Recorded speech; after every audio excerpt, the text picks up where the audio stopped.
I never thought a single sentence could hit me like a physical blow.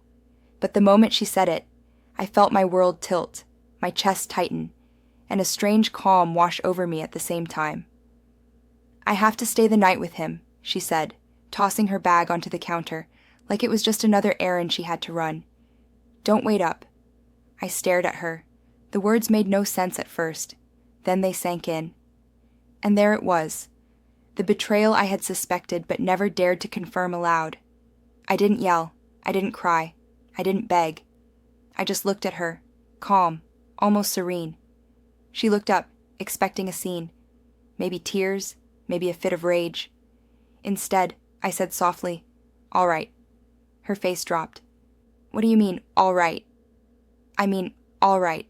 Go," I said. "But remember this moment. Remember that I knew, that I saw the signs, that I'm not blind to what you've been doing."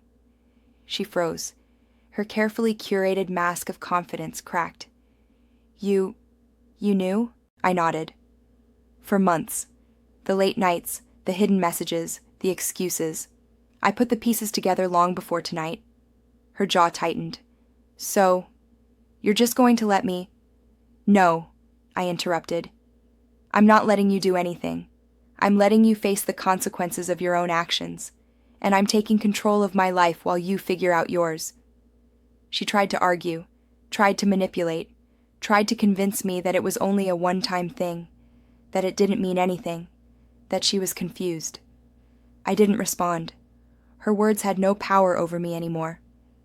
Instead, I quietly packed a few of my things that evening, separating myself from the life we had shared. Not for revenge, not for drama, but to reclaim control.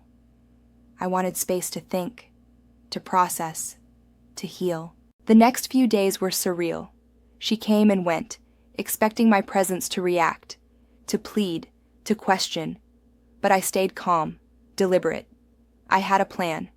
I didn't need to fight. I didn't need to scream. I needed to protect myself.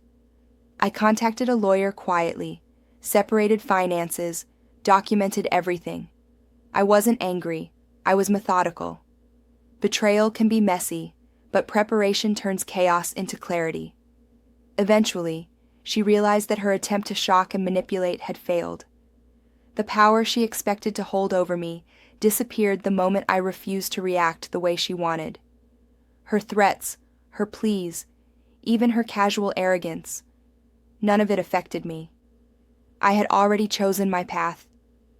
Weeks later, she tried to reach out, begging for forgiveness, promising it wouldn't happen again, claiming love, claiming regret. I didn't answer. The moment she chose someone else over me, she chose to leave. I was no longer waiting for her. In the quiet aftermath, I realized that the hardest part of betrayal isn't discovering it. It's accepting that someone you loved, trusted, and built a life with no longer values that bond. But the strength doesn't come from clinging. It comes from stepping away, calmly, deliberately, and reclaiming yourself. She left that night expecting a reaction. She got none. She expected chaos. She got clarity. She expected heartbreak. She got independence. And that, more than anything, was my victory. Not over her, but over the situation she created. I rebuilt my life slowly. I found peace in the quiet. I found strength in calmness. And I found freedom in knowing that betrayal, while painful, doesn't have to define you. Sometimes, the ultimate response isn't confrontation or revenge. It's control, dignity, and the quiet assertion that you refuse to let someone else's actions dictate your life. That night when she left, I learned that lesson in its harshest, most liberating form.